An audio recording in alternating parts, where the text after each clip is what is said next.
குறைந்தபட்சம் 5 கடமைகளையாவது அல்லாஹ் கூறியவாறு நாம் செய்ய வேண்டும். அவ்வாறு நாம் செய்ய தவறிவிட்டால் இந்த நிலை நமக்கு ஏற்படும்.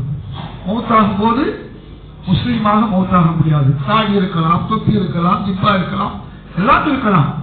ஆனால் அல்லாஹ்வுடைய பார்வையில் நாம் முஸ்லீமாக இருக்க வேண்டும். அன்பு சகோதரர்களே, இன்றைக்கு நாம் கலிமா சொல்லி இருக்கிறோம், 5 வேளை தொழுகிறோம். நம்மில் பெரும்பாலும் நோன்பு காலத்திலே நோன்பு வைக்கிறோம். ஆலிம்களுடைய வழிகாட்டுதலிலே ஹஜ்ஜுக்கு செல்லுகிறோம். ஆனால் ஜக்காத் என்று சொல்லக்கூடிய ஒரு கடமையை நாம் முறையாக நிறைவேற்றி இருக்கிறோமா என்பதை சிந்தித்து பார்ப்பதற்கு தான் இந்த நேரத்திலே நாம் அமர்ந்திருக்கின்றோம். அன்பு சகோதரர்களே, ஜக்காத் என்றால் என்ன? நாம் நினைக்கிற மாதிரி நோம்பு நேரம் வந்தா சில்லறை ரூபாயை மாற்றி நோட்டுகளை மாற்றி பிச்சைக்காரர்களுக்கு கொடுப்பது, சொந்த பந்தங்களுக்கு கொடுப்பது, ஏழைகளுக்கு கொடுப்பது என்பதல்ல ஜக்காத். ஜக்காத் என்பது வேறு, சதகா என்பது வேறு. நாம் ரெண்டையும் ஒன்னா போட்டு குழப்பிக்க கூடாது. ஜக்காத் என்பது ஏழை வரி, அது tax. It is not charity. அது தர்மம் அல்ல, சதகா அல்ல. ஜக்காத் வேற, சதகா வேற. தானம் வேற, தர்மம் வேற. சைவ மதத்துல, கிறிஸ்தவ மதத்துல சீசருக்கு கொடுப்பது வேற, ஜீசஸுக்கு கொடுப்பது வேற. யூத மதத்திலையும் அப்படிதான். எல்லா மதத்துக்கும் யாரு? அல்லாஹ். எல்லா மக்களுக்கும் யாரு? அல்லாஹ். அவன் ரப்புல் ஆலமீன், அவன் ரப்புல் முஸ்லிமீன் இல்லை. நம்ம ரொம்ப பேர் வழங்கிட்டு இருக்கோம், முஸ்லிம்களுக்கு அல்லாஹ் இறைவன், மற்றவர்களுக்கு வேற வேலை நினைக்கிறோம். இல்லை, எல்லா மதத்தினருக்கும் அல்லாஹ் ஒருவன் தான். அதனாலதான் அவனை என்ன சொல்றோம்? ரப்புல் ஆலமீன். சொல்லுங்க, யார் சொன்னது? சொல்ல பேசணும். அதான் குதுபான்னா நான் பேசுறது நீங்க கேட்கறது மட்டுமல்ல, நீங்கள் கேட்கணும். அப்ப அவன் ரப்புல் ஆலமீன், இந்த உலகத்தில் இருக்கக்கூடிய எல்லா மதம் மக்களுக்கும் அவன் தான் இறைவன். நபி ஸல்லல்லாஹு அலைஹி வஸல்லம் யார்? ரஹ்மத்துல் ஆலமீன். நாம என்ன நினைக்கிறோம்? அது ரசூலுல்லாஹ் நமக்கு சொந்தமானவர், முஸ்லீமுக்கு மட்டும்தான் சொந்தமானவர் நினைக்கிறோம். என்னைக்கு ரசூலுல்லாஹ் பத்தி பிற மார்க்கம், பிற மதங்கள் பேச ஆரம்பிக்கிறார்களோ அப்பதான் ரசூலுல்லாஹ்வுடைய உண்மையான விளக்கம் மக்களுக்கு தெரிந்த மாதிரி. அந்த சகோதரர்களே, எல்லா மதங்களிலும் ஹஜ் இருக்கிறது, புனித யாத்திரை சொல்லுவாங்க. எல்லா மதங்களிலும் விரதம், நோம்பு, ஃபாஸ்டிங் இருக்குது. எல்லா மதங்களிலும் தொழுகை இருக்கிறது. ஆனால் இஸ்லாத்தில் மட்டும் அது ஒரு முழுமை வடிவம் பெற்றிருக்கிறது. இஸ்லாம் எப்படி முழுமையாச்சோ அந்த மாதிரி தொழுகை, அந்த தொழுகைக்கு நம்ம தொழுகைக்கு வித்தியாசம், அந்த நோம்புக்கும் நம்ம நோம்புக்கும் வித்தியாசம். இதைத்தான் மக்கள் பாராட்டுறாங்க. அந்த முஸ்லீம்களுடைய நோம்பு இப்படி இருக்கு, அங்கேயும் யாத்திரை இருக்கு, இங்கேயும் யாத்திரை இருக்கு. அப்ப இதுல ஜக்காத் என்பதை நாம விளங்கிக் கொள்ளணும். ஜக்காத்னா என்ன? ஏழை வரி, டாக்ஸ். அது நீங்க உங்க கையால எடுத்து கொடுக்கக்கூடிய தர்மம் அல்ல, நீங்க எடுத்து கொடுக்கிற தர்மம் அல்ல. அதுக்கு பேரு சதகா, அதுக்கு பேரு தான் தர்மம். சதகா என்பதற்கு பேரு தர்மம். ஜக்காத் என்பதற்கு பேரு செலுத்த வேண்டிய வரி. எப்படி நபி ஸல்லல்லாஹு அலைஹி வஸல்லம் அவருடைய பள்ளிவாசல்ல ஜக்காத்தை வசூல் செய்து ஏழைகளுக்கு பல நன்மைகளை செய்தார்களோ அந்த மாதிரி நம்ம பள்ளிவாசல் செய்யும் போது இந்த பள்ளிவாசல் அல்லாஹ்வுக்கு பிரியமான பள்ளிவாசலாக, ரசூலுக்கு பிரியமான பள்ளிவாசலாக மாறும். அப்ப அதை மாற்ற வேண்டிய கடமை யாருக்கு இருக்கு? பள்ளிவாசல் ஜமாத்தார்களுடைய கடமை. இந்த மஸ்ஜிதை அல்லாஹ்வுக்கும் ரசூலுக்கும் பிரியமான மஸ்ஜிதை ஆக்கணும்னா மஸ்ஜித் நபவியில என்ன நடந்துச்சோ அதை நாம செய்யணும். அதுவும் கடமையான ஜக்காத் விஷயத்துல. நம்ம மௌத்தாகும் போது முஸ்லீமா மௌத்தாகுமா இல்லையா? அப்ப ஜக்காத்தை விளங்கிக்கணும். ஜக்காத்தை எல்லாம் அல்லாஹ் என்ன சொல்லியிருக்கான்? அம்பாலியும் சதகா, ஜக்காத்தை வசூல் செய், ஜக்காத்தை எடுத்துக்கொள், பறிமுதல் செய். இஸ்லாமிய அரசாங்கமாக இருந்தான், ஜக்காத்தை வசூல் செய். தொழுகையோட நோம்பை சேர்த்து சொல்லியிருக்கானா? சொல்லல. ஏன் இந்த ரெண்டையும் சேர்த்து சொல்றான்? இந்த ரெண்டும் இரட்ட கடமை. அதிலும் தொழுகையை விளக்கமாக சொல்லாத அல்லாஹ், தொழுகைதான் நம்பர் 1, ஆனா குர்ஆன்ல 5 நேர தொழுக, இத்தனை ரக்காயத்து, ஜும்மாவை பத்தி சொல்லல. ஜும்மாவுக்கு 2 ரக்காயத்து சொல்லுது. எப்படி தொழுகணும்னு சொல்லல. நமக்கு யார் கத்துக் கொடுத்தா? நபி ஸல்லல்லாஹு அலைஹி வஸல்லம் கத்துக் கொடுத்தாங்க. என்னை எவ்வாறு தொழக் கண்டீர்களோ அவ்வாறு தொழுது கொள்ளுங்கள். இதுதான் ரசூல் ஸல்லல்லாஹு அலைஹி வஸல்லம் சொன்னது. ஆனா ஜக்காத்தை அல்லாஹ்வே கத்துக் கொடுக்கிறான். ஜக்காத்தை பற்றி நிறைய விளக்கங்கள் அல்லாஹ் குர்ஆன்ல சொல்றான். நாம விளங்காம இருக்கோம். அதுக்கு அல்லாஹ் பொறுப்பு, நாம தான் பொறுப்பு. அதிகமா விளக்கமா சொல்றான். காரணம் என்ன சொன்னா, அது அல்லாஹ்வுக்கும் நமக்கும் உள்ள கடமை இல்லை. ஹுக்கூக்குல்லா இல்ல. ஹுக்கூக்குல்லா தொழுகை, ஹுக்கூக்குல்லா நோம்பு, ஹுக்கூக்குல்லா ஹஜ், ஹுக்கூக்குல்லா. அப்படின்னா என்ன அர்த்தம்? ஹுக்கூக்குல்லானா எனக்கும் அல்லாஹ்வுக்கும் உள்ள கடமை. ஆனா ஜக்காத் அப்படி இல்லை. எனக்கும் அல்லாஹ்வுக்கும் உள்ள கடமை, எனக்கும் சக மனிதனுக்கும் உள்ள கடமை. என்னுடைய ஜக்காத் யாருக்கு போகுது? சக மனிதனுக்கு போகுது. இதுக்கு பேரு ஹுக்கூக்குல் இபாத். அல்லாஹ்வுக்கு செய்யக்கூடிய கடமை. அதனாலதான் குர்ஆன் விளக்கமா சொல்லுது ஜக்காத்தை பத்தி. நாம படிக்கல, விளங்கல. சொல்லுதான் நம்பர் 1. ஜக்காத்து இணையான கடமை. ஏன் ஜக்காத்தை விளக்கமா சொல்றாங்கன்னா, குர்ஆன் முழுக்க 95% நீங்க படிச்சு பாத்தீங்கன்னா தலாக்கை பத்தி விளக்கமா சொல்லுவான், பாகப்பிரிவினை விளக்கமா சொல்லுவான், பெற்றோர்கள் எப்படி இருக்கிறது விளக்கமா சொல்லுவான், குடுக்கல் வாங்கல் எப்படி பண்ணணும், கடன் எப்படி கொடுத்து வாங்கணும், இவ்வளவே அல்லாஹ் விளக்கமா சொல்லலாம். ஆக ஜக்காத்தை விளக்கமா அல்லாஹ் சொல்லியிருக்கான். நாம குர்ஆனை படிக்கணும், கொஞ்சமாவது படிக்கணும். அதுல போய் பாத்தீங்கன்னா ஜக்காத்துன்னு ஒரு தலைப்பு வரும். அதுல போய் எந்தெந்த வசனம் இருக்கோ போய் படிக்கணும். அல்லாஹ் குர்ஆன்ல விளக்கமா சொன்ன கடமை. ஒருத்தர் வராது ரசூலுல்லாஹ்ட்ட, ஐந்து மாலுல்லா, அல்லாஹ்வுடைய காசு கொடுங்க. எங்க அல்லாஹ்வுடைய காசு? ஜக்காத்துக்கு பட்ட பேர் என்ன தெரியுமா? மாலுல்லா. கொஞ்சம் எல்லாரும் சொல்லுங்க. அல்லாஹ்வுடைய பணம், நம்ம பணம் இல்ல. சம்பாதிச்சா 1 லட்சம் ரூபாய் சம்பாதிச்சேன், 2500 ரூபாய் ஏன் காசு இல்லை. அது யார் காசு? யார் காசு? அதை எடுத்து கொடுக்கிற உரிமை உங்களுக்கு இல்லை. 97 நீங்க பிச்சைக்காரனுக்கு கொடுக்கலாம், சொந்தக்காரனுக்கு கொடுக்கலாம், ஏழைக்கு கொடுக்கலாம். சொந்தக்காரர்களுக்கு கொடுத்தா 2 நன்மை. எந்த காசுல இருந்து? உங்க காசுல இருந்து. உங்க காசு எவ்வளவு? 97. ஹலாலான காசு, சுத்தமான காசு. நீங்க அனுபவிப்பீங்க, சந்ததி அனுபவிக்கும்.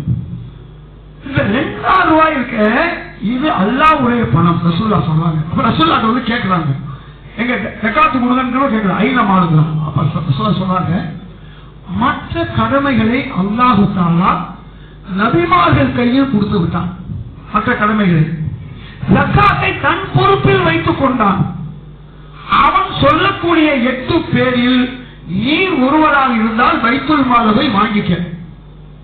சட்டத்து சோத்துக்கு செட்டியாரி சிபாரிசு இல்லை. நான் சொல்லுங்கிற அவசியமே இல்லை. நீ போய் பைத்துல் மால்ல உன்னுடைய நிலைமையை சொல்லி வாங்கிக்கொள். ஏன்னா அல்லாஹ் தஆலா ஜக்காத்தை மட்டும் தன் பொறுப்பில் வைத்துக் கொண்டான். அதனாலதான் சொல்றான் 9:60 இன்னமா ஸதகாத்துல் லில் ஃபுகரா வல் மசாகின் வல் ஆமிலீன் அலைஹான்னு சொல்லிவிட்டு 8 வகையினருக்கு வசூல் செஞ்சு பங்கிடணும் சொல்லிவிட்டு சொல்றான், ஃபரீலத்தன் மினல்லாஹ். இது என்னிடமிருந்து வந்த கடமை. எது? ஜக்காத்து என்னிலிருந்து வந்த கடமை. நான் நிர்வாகிக்கு கூடிய கடமை. இது எனக்கு நீ தர்ற பணம். ஓ பணத்தை நான் பைத்துல் மால் மூலமா ஏழைக்கு பிரிச்சு கொடுக்கிறேன். இதான் அல்லாஹ் சொல்றான். அடுத்து அல்லாஹ் சொல்றான் 104வது வருஷம் 103 பத்தி பேசியிருந்தோம். 104:9 அலம் யஅலமு அன்னல்லாஹ் யக்பலு தௌபா. உங்களுக்கு விளங்கலையா? உங்களுக்கு புரியலையா? நான் கேட்கல, அல்லாஹ்வே கேட்கறான். எப்படி கேட்கறான்? உங்களுக்கு விளங்கலையா? உன் தௌபாவை ஏத்துக்கிறப்பா. எவ்வளவோ பாவம் பண்ற, ஏமாத்துற, துரோகம் பண்ற, எல்லாம் பண்ற, எல்லாம் பண்ணிட்டு இந்த பாவத்தை நீ தௌபா கேட்டா நான் ஏத்துக்கிறேன். எக்குமது தௌபா சதக்கா. உன் சக்காத்தை நானே எடுத்துக்கொள்கிறேன். நீ கொண்டு வந்து பள்ளிவாசல்ல பைத்துல் மால்ல கொண்டு வந்து ஜக்காத்தை கொடுத்த, அது என் அக்கௌண்ட்ல கிரெடிட். என் அக்கௌண்ட்ல வந்துச்சு. யார் சொல்றான்?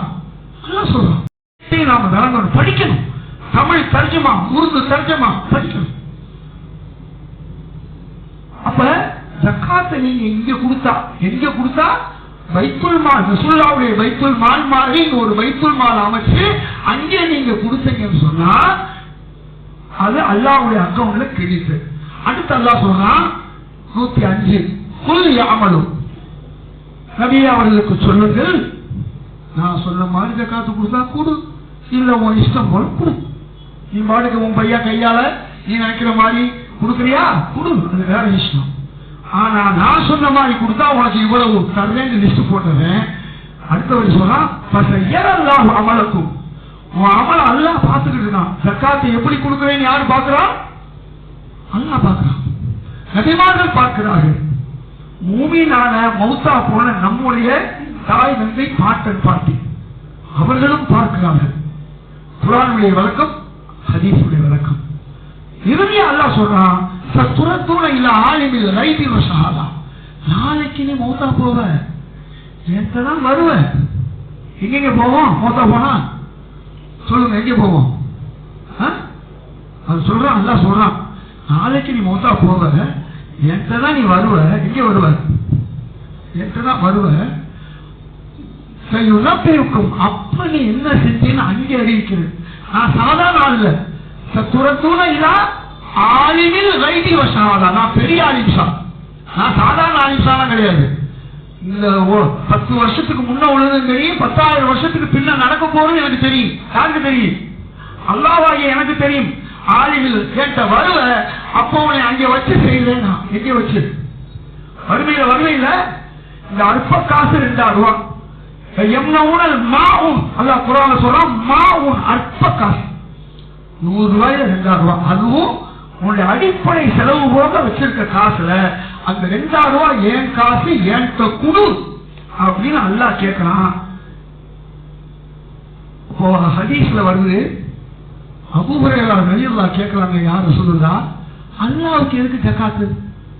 அல்லாஹ்வுக்கு எதுக்கு ஜகாத்து? அவன் வாடி கொடுக்கிறவனாச்சே, அவன் தான் அல்லாஹ் வந்து சமது குல் ஹுவல்லாஹு அஹத். என்ன சொல்றோம்? அல்லாஹ் சமதுனா என்ன அர்த்தம்? தேவையற்றவன். தேவையற்றவன் சொல்லிக்கிட்டு எதுக்கு அல்லாஹ்வுக்கு இந்த காசு? அவங்க சொல்றாங்க ஜகாத்து பைத்துல் மாலுக்கு வந்து அங்கிருந்து ஏழைகள் கையில் விழும் பொழுது வாங்குறவன் ஏழை இல்லையா, அல்லாவே வலதுகையில வாங்கிக்கிறான். ஏழையின் சிரிப்பு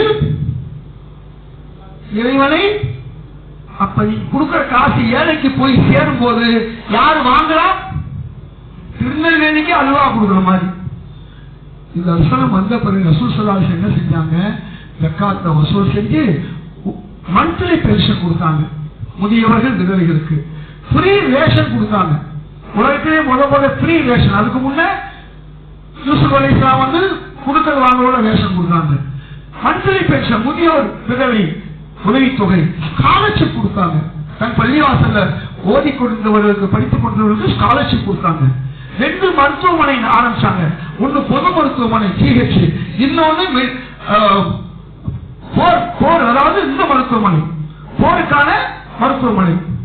2 மருத்துவமனை வச்சிருந்தாங்க. எகிப்துல இருந்து டாக்டர் கூப்பிட்டு வந்தாங்க. பள்ளிவாசல்ல லைப்ரரி வச்சிருந்தாங்க. பள்ளிவாசல்ல ஸ்கூல். இன்னைக்கு கான்வென்ட் சொல்ற கான்செப்ட் வந்து முஸ்லீம்கள் ரசூல் ஸல்லல்லாஹு அலைஹி வஸல்லம் கொடுத்ததாக சகோதர கிறிஸ்தவர்கள் சொல்றாங்க. உங்க ரசூலுல்லாஹ் பள்ளிவாசல்ல ஸ்கூல் ஆரம்பிச்ச பிறகுதான் நாங்க கான்வென்ட் சர்ச்சை ஆரம்பிச்சோங்கிறாங்க. சகோதரர் பீட்டர் மோசன் அவர் சொல்லுவாங்க அடிக்கடி, அன்பு சகோதரர்களே, இவ்வளவு நல்ல காரியங்களை முஸ்லீம் அல்லாதவர்கள் நாள்தோறும் 100 கணக்கில் 1000 கணக்கில் பள்ளிவாசலுக்கு வருவாங்க. எல்லாருக்கும் பைத்துல் மாலுக்கு உணவு கொடுத்தாங்க ரசூல் ஸல்லல்லாஹு அலைஹி வஸல்லம். பட்ஜெட் போட்டாங்க. ஒரு வருஷம் முழுக்க நம்ம என்ன செய்யறோம்? நோம்பு காலம் வந்தா ஜக்காத்தை கொடுத்துறோம். நீ 11 மாசம் பசிக்காதா? அவன் பிச்சை எடுக்க போவான் இல்லையா? ஜக்காத்து என்ன பிச்சை எடுக்கிறதுக்காண்டி வந்த ஒரு திட்டமா? எல்லாரையும் பணக்காரனாக்க ஒரு திட்டம். ஒரு திட்டம் இன்னைக்கு பார்த்தா ரம்ஜான்ல கொடுக்கிறது, மீதி மாசம் சும்மா இருக்கிறது, அவன் போய் பிச்சை எடுக்கிறது. அன்பு சகோதரர்களே, ஜக்காத்தை விளங்கிக் கொள்ளுங்கள். ஜக்காத்னா எது? ஏழை வரி, சதக்கானா தர்மம். இப்ப 97 இருந்து நீங்க உங்க உறவுகளுக்கு கொடுத்தீங்கன்னா 2 நன்மை. கொடுக்கலன்னா தண்டனை கிடையாது. ஜக்காத்து கொடுக்கலன்னா மறுமையில தண்டனை நெற்றியிலும் விழாப்புறங்களிலும் முதுகிலும் குத்தப்படும். வேற எந்த இதுக்கு தண்டனை நேரம் அறிவிக்கல. ஜக்காத்துக்கு தான் எல்லாம் நேரம் அறிவிச்சிருக்காங்க. ஜக்காத்தை ஒழுங்கா கொடுக்கலன்னா இப்படி 50,000 ஆண்டுகள் தீர்ப்புக்கு முன்னதாக வழங்கப்படும். எது வழங்கப்படும்? தண்டனை வழங்கப்படும். 50,000 வருஷம் அப்புறம் தான் நம்ம சொர்க்கத்துக்கு போக முடியும் மூமினா இருக்கிறதுனால. அன்பு சகோதரர்களே, ஜக்காத் விஷயத்தில் நிறைய பேசணும், நேரம் இல்லை, முடிக்க சொல்லியிருக்காங்க. அன்பு சகோதரர்களே, ஜக்காத்தை விளங்கி கொள்ளணும். எந்த அளவுக்கு நாம ஜக்காத் விஷயத்துல சரியா இருக்கமோ நம்ம தொழுகை ஏற்றுக்கொள்ளப்படும், நாம முஸ்லீமா இருக்க முடியும். அல்லாஹ் குர்ஆன்ல சொல்றான், வயலுல் முஸ்லிகீன் அல்லதீன லா யூதுன ஸகாத்த வஹும் பில் ஆகிரத்தி காஃபிரூன். ஜக்காத்தை கொடுக்காதவன் மறுமையை மறுக்கக்கூடிய காஃபிர், அவன் முஸ்லிக். சொல்றது யாரு? அல்லாஹ் சொல்றான். இனிமேலாவது ஜக்காத்னா என்னன்னு உணர்ந்து இந்த மஸ்ஜிதை அல்லாஹ்வுக்கு பிரியமான மஸ்ஜிதாக மாற்றணும்னு சொன்னா இங்கே ஒரு பைத்துல் மால் இருக்கணும். தமிழ்நாடு முழுக்க நாம போய் பேசி ஜும்மாவிலையும் மக்ரிபிலையும் பேசி 3600 ஊர்களில் பைத்துல் மால் இருக்கு. இங்கேயும் நான் வந்து பேசியிருக்கேன். ஆனா இன்னும் நடக்குது. இந்த முறையாவது இன்ஷா அல்லாஹ் நடக்கணும். நம்ம சார்பா ஒரு 10,000 ஏற்கனவே கொடுத்தலான்னு தெரியாது, நாம கொடுப்போம். அப்ப இன்ஷா அல்லாஹ் இந்த பைத்துல் மாலை வந்து நீங்க உருவாக்கணும். இப்ப சொல்லுங்க, இனிமே நான் அல்லாஹ் சொன்ன மாதிரி ரசூலுல்லாஹ் செஞ்ச மாதிரி என் ஜக்காத்தை பைத்துல் மாலில் கொடுத்தேன்னு சொன்னவங்க கை தூக்கம் ஆகும். அல்லாஹ் சொன்னதை செய்வேன்னு சொல்றவங்களாம் இன்ஷா அல்லாஹ். இந்த கையை தூக்கி இருக்கீங்க, அல்லாஹ் பார்க்கலாம். பைத்துல் மால் நீங்க ஆரம்பிச்சீங்கன்னு சொன்னா நீங்க எல்லாம் உங்க ஜக்காத்தை கணக்கு பண்ணி எவ்வளவு முடியுமோ அப்புறம் முழுசா கொடுங்க. இப்ப திடீர்னு அங்கிட்டு கொடுக்கணும் இங்கிட்டு கொடுக்கணும், நீங்க கொடுக்கணும். இதுக்கு வந்து மாச கணக்கெல்லாம் இல்ல, ரம்ஜான் எல்லாம் கொடுக்கணும் அவசியம் இல்லை. ஏன்னா அல்லாஹ் சொல்ற குர்ஆன்ல அறுவடையின் போதே ஜக்காத்தை கொடுத்துடணும். நமக்கெல்லாம் ஒரு தடவை, விவசாயிகளுக்கு 2 தடவையோ 3 தடவையோ சம்பளம் வாங்கினா மாதம் கூட தூக்கி போட்டுறணும், எதை கொடுத்துடணும், ஜக்காத்தை கொடுத்துடணும். அப்ப இந்த சமுதாயம் எப்படி நாடார் சமூகம் வந்து ஜக்காத்தை நம்மள்ட்ட இருந்து வாங்கி ஃபாலோ பண்ணி உறவின் முறை கஷ்டம் வச்சு இன்னைக்கு அவங்கள நம்பர் 1 சமுதாயமா மாறிட்டாங்க. நேமல் ஸ்டேட்ல போய் பாருங்க, போரா முஸ்லீமை பாருங்க, ஜக்காத்தை கணக்கு பண்ணி கொண்டு வந்து அந்தந்த முகல்லால அந்தந்த செய்தி நாட்டை கொண்டு போய் கொடுத்துருக்காங்க. செய்யலாமா? ஒரு 2 நிமிஷம் தான்.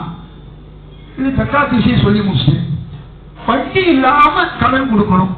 இப்ப அல்லாஹ் வட்டியை ஒழிச்சு எத்தனை வருஷம் ஆச்சு சொல்லுங்க பாப்போம். வட்டி அல்லாஹ் ஒழிச்சு எத்தனை வருஷம் ஆச்சு? 1000 வருஷம். வட்டி ஒழிச்சிருக்கா? ஒழியல. அல்லாஹ் யார நம்பி சொன்னான்? நான் வட்டியை அழிக்கின்றேன், தர்மத்தை பெருக்கிறேன் அல்லாஹ் சொல்லிட்டான். உங்களை நம்பி, என்னை நம்பி கலீஃபாவாகி நாம் தான் அல்லாஹ்வுடைய கலீஃபா, நாம நிறைவேற்றணும். எப்ப நிறைவேற்றுறது? வட்டி ஒழிகன்னு பயான் பண்ண முடியல, மூலமாக்கெல்லாம் பண்றாங்க.